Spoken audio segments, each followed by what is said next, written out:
I want to give him 2 grades.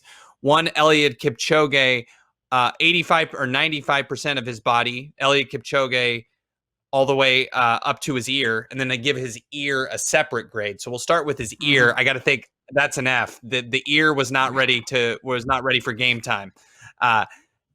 No, separately for Kipchoge. I don't know, a C minus.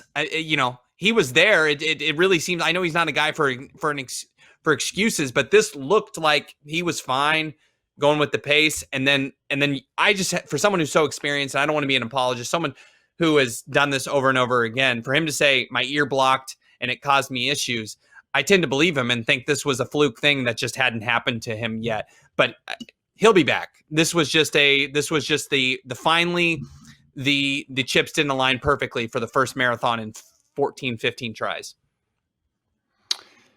You're a easier grader than I am. He's won everything since 2013. 12 marathons in a row have been perfect.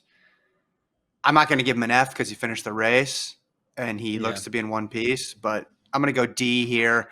I don't understand the ear thing. I thought I misheard it. I thought I misread it. I watched one interview and he said it and he pointed to his ear.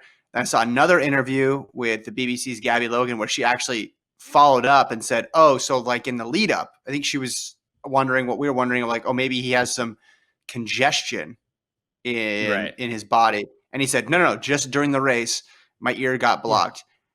I don't know what that is. I don't know what that means. I don't know why impacts. Hold on.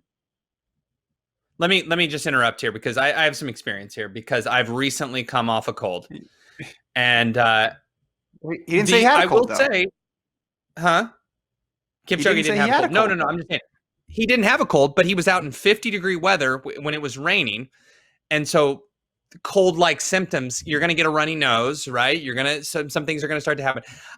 It's strange for someone who's been so good for that to be what befall, what leads to your downfall. Not this is going to be a permanent downfall. This could be a one race thing. But I will say, you get that and it's a little disorienting, and it may have been tough for him to mentally get past that. I would have thought he would have been capable of that, but I think it was impacting his breathing. What? Maybe. Maybe. I mean, do we have any? We really have this be a truly informative podcast. We needed to get a nose, ear, and throat doctor on here. I wasn't able to secure that person for today's pod, so I apologize to the listeners. But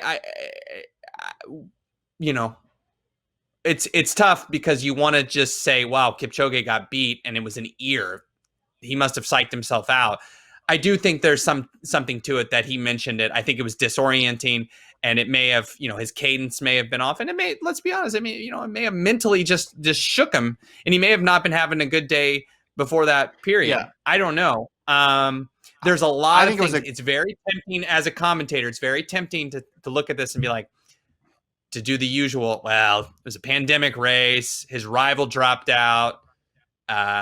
It was cold.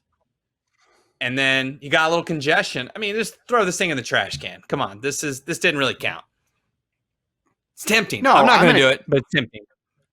I'm going to count it, but I'm also going to be asking some follow-up questions about the ear issue. I think because then he also talked about he felt tightness and all that other stuff, which that's called running a marathon. And when everybody says, he complained of hamstring tightness at mile 24. Well, that's what happens when you run a marathon. That's like a swimmer saying they got wet when they got into the pool. That's just something that's going to happen.